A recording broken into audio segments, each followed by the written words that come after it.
And this is the animatic, which includes sounds from our playboard.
And here we have some gameplay from what we've worked on so far.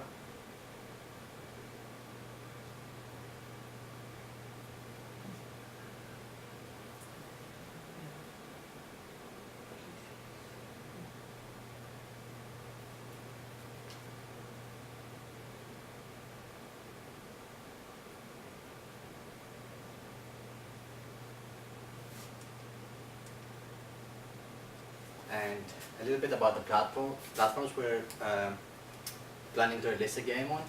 Our main platform is personal computer or PC, mostly because it's easier to play games on a personal computer. Our secondary option for a platform is a mobile platform because it can handle games like that. It doesn't need a lot of requirements. And our optional platform is the console one, but due to the fact that a lot of pixel art games aren't as famous in consoles, it's just an optional for a console. It can be used there, but it's not as famous as in the computer and the mobile. A playboard is a sketched out version of your game. It is important in the pre-production stage, as it will show you what exactly will be in your game and will save you time in the production stage, as you will not need to change parts as much as you would without one. There are a series of still images that show off the narrative and parts of your game, but it also includes menus and button inputs, as well as the main points of your game. The main benefit of playboards is that the client and the creator of the playboards can decide on whether or not the playboards that have been created are good or what needs to be replaced in order to create a better product. And a little bit about our own playboard.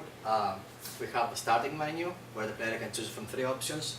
To start the game, the options tab, and then to quit the game. And then on our first scene, we have the player in the middle of the forest. This is the starting scene.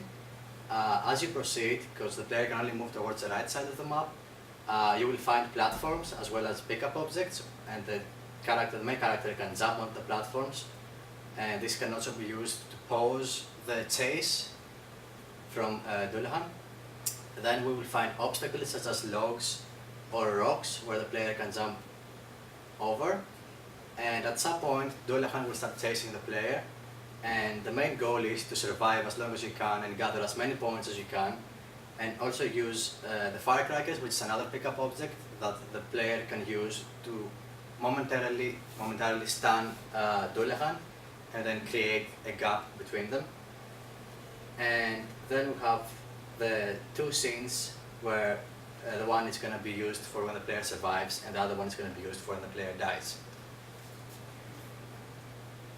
So how this game will benefit the client? it can inspire people to look into the myths, legends, and folklore, in our case, the Irish ones. It can pick the people's interest, and it can provide tourism, because a lot of people are fans of video games and they want to visit the games locations, and the same goes for movies and everything else. And video games based on myths and legends are mostly successful, and that can be used as an advertisement for places. And some of the examples are God of War and Assassin's Creed and Smite, which are all based on myths, folklore, and legends. Thank you for listening. Is there any questions? I have a question. Your main character, where did the inspiration come for them in terms of the way they were designed? We didn't have any main inspiration for our main character. We just thought that a main character at their teenage years would fit, mostly because of our age rating as well. And we went with the female version of a teenage character because there are not many games that feature a female protagonist. So we just decided to go with that.